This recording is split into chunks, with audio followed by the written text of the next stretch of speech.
जय हिंद। आप सभी का स्वागत है आपके अपने चैनल प्रीवियस 24 पॉइंट्स पर। जितने भी हमारे छात्र हैं जिन्होंने अभी तक स्कॉलरशिप नहीं फिल किया है, तो यह वीडियो विशेष रूप से उन्हीं के लिए बनाया जा रहा है जो भी हमारे छात्र हैं राम मनोहर लोहिया या फिर ऐसे विश्वविद्यालय से रिलेटेड है जहाँ पर जो एग्ज़ाम्स हैं वो सेमेस्टर वाइज होते हैं। तो प्लीज़ वीडियो को कंप्लीट वॉच करिएगा। आप फर्स्ट ईयर के छात्र, सेकेंड ईयर के हैं, थर्ड ईयर के हैं, फर्स्ट सेमेस्टर में है, या फिर थर्ड में है या फिफ्थ सेमेस्टर में है और अभी तक आपने स्कॉलरशिप नहीं फिल किया है, तो एक बड़ा बदलाव है जो कि आपको देखने की ज़रूरत है और प्लीज़ इसको कंप्लीट वॉच ज़रूर करिएगा। चलिए स्टार्ट करते हैं। देखिए लगभग सारा का सारा फॉर्म बच्चे कंप्लीट फिल कर लेते हैं। मेन जो प्रॉब्लम आती है नवीनीकरण करते समय आती है। अगर आप रिन्यूअल कर रहे हैं तब भी यह वीडियो आपके लिए है, या फिर आप नया भर रहे हैं तब भी आपके लिए है। फिलहाल मैं ये रिन्यूअल वाला है उसको कंप्लीट कर रहा हूँ। तो यहाँ पर आप देख पा रहे होंगे रजिस्ट्रेशन का ऑप्शन खुल गया है।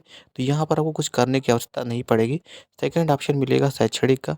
सिंपली आपको चला जाना है शैक्षणिक के ऑप्शन पे। देखिए इधर कुछ दिनों से मैंने देखा साइट नहीं चल रही थी, बच्चे काफ़ी तक कह भी रहे थे। तो यहाँ पर आपको कुछ करने की ज़रूरत नहीं, सारा कुछ आपको फिल रहेगा। ठीक है। शैक्षणिक के ऑप्शन में आप देखेंगे तो पूरा लगभग पूरा कंप्लीट वॉच रहेगा। अगर आप सेकंड ईयर में हैं तो यहाँ 2-3 लिखा होगा। अगर आप थर्ड ईयर में फिफ्थ सेमेस्टर में हैं तो आप यहाँ पर 3-3 लिखा होगा। ठीक है। उसके बाद यहाँ पर उसके नीचे लिखा होगा प्रवेश तिथि, यानी कि जब आपने एडमिशन कराया होगा तब कौन सी डेट रही होगी और यहाँ पर आपको डेट डालने की आवश्यकता पड़ेगी। ये आपने वर्तमान सत्र में कब एडमिशन कराया, यानी कि मान लीजिए फिफ्थ सेमेस्टर में है तो कब एडमिशन कराया था आपने। उसके बाद यहाँ पर आप देख पा रहे होंगे अपने आप ये यूनिवर्सिटी ले लेगा, आप जिस भी यूनिवर्सिटी से हैं। तो चूँकि ये फॉर्म जो है जिन भी कैंडिडेट का है वो राम मनोहर लोहिया के हैं, तो यहाँ पर राम मनोहर लोहिया लिखा हुआ था। उसके बाद आपको सिंपली कैप्चा फिल करते हुए यहाँ पर अपडेट कर देना। जैसे अपडेट करेंगे, ठीक है, ये सक्सेसफुली अपडेट हो जाएगा। उसके बाद सेकंड ऑप्शन मिलेगा आपको शुल्क संबंधित, उस पे चले जाना। ऊपर आप देख पा रहे होंगे। उसके बाद यहाँ पर आपको 6000 लिखा है, हमारे स्कूल की तरफ से बताया गया था।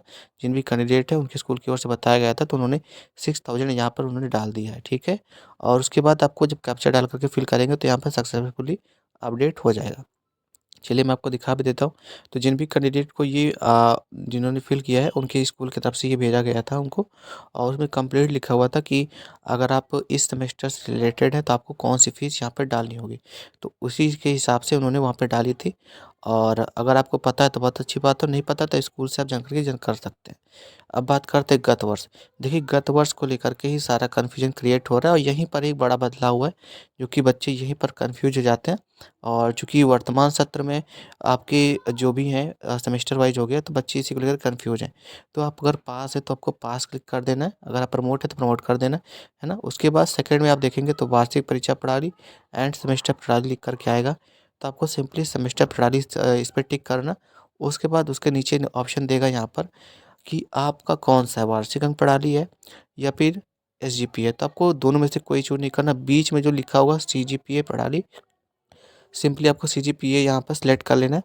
अब यहाँ पर मेन यहाँ पर पॉइंट यहाँ पर ये बनता है कि यहाँ पे नंबर क्या फ़िल करना है, और इसको लेकर के बच्चों के बहुत ज़्यादा डाउट आए थे। तो इसी वजह से इस वीडियो को क्रिएट किया जा रहा है। और स्पेशली हमारे जो भी छात्र हैं फिफ्थ सेमेस्टर, थर्ड सेमेस्टर या फर्स्ट सेमेस्टर के, उनके लिए। तो मैं आपको मार्कशीट के माध्यम से समझाता हूँ आपको यहाँ पर क्या फ़िल करना होगा और कैसे फ़िल करना होगा। तो ये आप मार्कशीट देख पा रहे होंगे, डॉक्टर राम मनोहर लोहिया ऊपर स्पष्ट रूप से लिखा है। आप किसी भी विश्वविद्यालय से रिलेटेड है, आपके यहाँ पर अगर सेमेस्टर वाइज परीक्षा होती है तो आपको ये वीडियो वॉच करनी चाहिए। तो यहाँ पर आपने ईयर भी देख लिया, 2022-23 यहाँ पे ईयर भी लिखा मेंशन किया गया था। अब ये जो मार्कशीट है फिफ्थ सेमेस्टर की है, सॉरी फोर्थ सेमेस्टर की है, और फिफ्थ सेमेस्टर में बच्चा गया था तो उसका स्कॉलरशिप फॉर्म फिल किया जाना है। तो यहाँ पर सारा कुछ ग्रेडिंग पॉइंट वगैरह कुछ रहता है, उसको लेकर के होता है। देखिए ये सारी चीज़ें तो आपको सब जगह पता चल जाएगी। मेन जो पॉइंट है जहाँ पर बच्चे गलती करते हैं वो मैं आपको क्लियर करता हूँ। देखिए ये जो कैंडिडेट है इनका 600 में से 504 फोर्थ सेमेस्टर में आया था, थर्ड सेमेस्टर में 600 में से 453 नंबर आए थे। ठीक है। उसके बाद यहाँ पर total credit point, earn point, देखिए इन सब चीज़ों से आपको कोई मतलब ही नहीं रखना। मेन जो पॉइंट है उसको मैं आपको क्लियर कर दे रहा हूँ।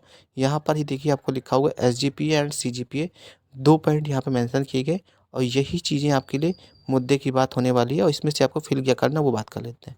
देखिए यहाँ पे जहाँ पे एसजीपीए एंड सीजीपीए लिखा है, उसके नीचे देखिए सीजीपीए में आपने देखा होगा third semester and fourth semester में 2 चीज़ें लिखी हैं, जो कि आपका पहले एसजीपीए में लिखा है 8.4 एंड 7.5।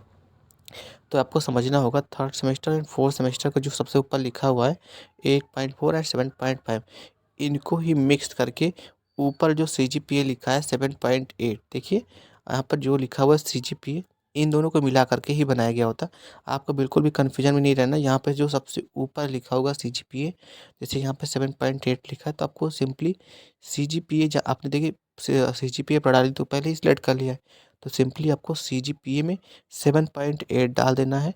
और 10 क्या होगा, आउट ऑफ 10 में से आपको 7.8 मिला है। और इसको बिल्कुल भी आपको कन्फ्यूजन में नहीं रहना, एकदम स्पष्ट एंड क्लियर जानकारी है। मैंने पूर्ण से क्लियर करके ही मैं आपको जानकारी प्रोवाइड कर रहा हूँ। पूर्णांक में आपको डालना है 10, एंड जिसमें आपको डालना मार्क्स में, तो मार्क्स में आपको डालना है जो भी आपके मार्कशीट में CGPA में लिखा होगा सबसे ऊपर, ठीक है। सबसे ऊपर साइड में जहाँ पर मैंने बता दी वहाँ पर आप, चलिए मैं आपको फिल करके अपडेट करके भी दिखा दे रहा हूँ। यहाँ पे देखिए लिखा हुआ है गत वर्ष का प्राप्तांक। तो गत वर्ष का प्राप्तांक अभी मैंने आपको दिखाया, CGPA में हमें क्या मिला है, 7.8। अब पूर्णांक में मैंने आपको पहले ही क्लियर कर दिया, पूर्णांक होता है आउट ऑफ 10, ठीक है। मैंने देखा बहुत सारे कैंडिडेट 9.5 बताते हैं, देखिए 9.5 केवल कन्वर्जन के लिए, यहाँ कन्वर्जन थोड़ी करना है आपको, यहाँ पर आपको फिल करना है, ठीक है। तो CG प्रणाली के हिसाब से आपको यही करना है। आपके यहाँ अगर SGPA है तब आप उसको देख लीजिएगा, आप कमेंट में कर मेंशन कर सकते हैं। परसेंटेज अपने आप से काउंट कर लेगा, उसके बाद आपको सिंपली कैप्चा फिल करना है और अपडेट कर देना। जैसे ही अपडेट करेंगे ये सक्सेसफुली अपडेट हो जाएगा। जानकारी आपको अच्छी लगी प्लीज़ लाइक एंड सब्सक्राइब कर दीजिएगा। मिलते हैं, थैंक यू सो मच।